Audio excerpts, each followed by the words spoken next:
आज का जो हमारा टॉपिक है वो है हार्ट के साउंड हम किस जगह पे ऑस्कुलटेट करते हैं स्टेथ के ज़रिए। तो नॉर्मल हार्ट के जो साउंड है वो किस जगह पे ऑस्कुलटेट करेंगे। नॉर्मली इसमें क्या होते हैं, जो इम्पोर्टेंट होते हैं 4 एरिया इम्पोर्टेंट होते हैं। नंबर 1, सबसे पहले जो हमारे पास एरिया इंपॉर्टेंट होता है वो कौन सा होता है? Aortic area. जो ऑर्टिक एरिया आपको पता होना चाहिए किस जगह पे होता है। ये राइट सेकंड इंटरकोस्टल स्पेस पे होता है ऑर्टिक एरिया हमारा।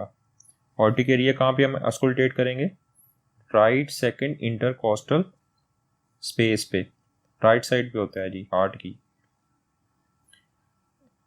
यहाँ पे होता है राइट सेकंड इंटरकोस्टल। उसके बाद हमारे पास आता है क्या, ये राइट साइड है हार्ट की, ये लेफ्ट साइड है यानी चेस्ट की। उसके बाद जो ट्राइकस्पिड एरिया होता है वो कहाँ पे होता है? ये लेफ्ट फोर्थ इंटरकोस्टल स्पेस पे होता है ट्राइकस्पिड एरिया। यहाँ से एक एमसीक्यूज अभी आते होते हैं कि ऑर्टिक एरिया कहाँ पे होता है, ट्राइकस्पिड एरिया कहाँ पे हम ऑस्कुलटेट करते हैं। तो जो ट्राइकस्पिड एरिया वो ऑस्कुलटेट करते हैं हम लेफ्ट फोर्थ इंटरकोस्टल स्पेस पे, लेफ्ट फोर्थ इंटरकोस्टल स्पेस पे।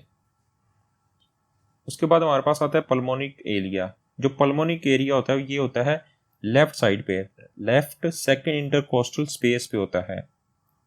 पल्मोनिक एरिया कहाँ पे होता है? लेफ्ट सेकंड इंटरकोस्टल स्पेस पे। अब ऑर्टिक एरिया भी हमारा हो गया, ट्राइकस्पिड एरिया भी और पल्मोनिक एरिया भी हो गया। पल्मोनिक एरिया मैंने कहाँ बताया कि लेफ्ट सेकंड इंटरकोस्टल स्पेस पे होता है। सबसे जो इंपॉर्टेंट एरिया होता है वो हमारे पास कौन सा होता है? Mitral area. माइट्रल एरिया जिसे पैक्स पे भी होता है। पल्मोनिक एरिया मैंने आपको ये बताया कि ये लेफ्ट साइड पे होता है सेकंड इंटरकोस्टल स्पेस पे। जो माइट्रल एरिया ये इंपॉर्टेंट है, पैक्स एरिया जिसे बोलते हैं। माइट्रल एरिया जो पैक्स पे होता है ये fifth intercostal mid clavicular line में होता है mitral area. Mitral area basically कहाँ पे होता है? Fifth intercostal mid clavicular line. Mid clavicular line का मतलब होता है क्लेविकल के मिड में जो लाइन होती है उसे बोलते हैं मिड क्लेविकुलर लाइन।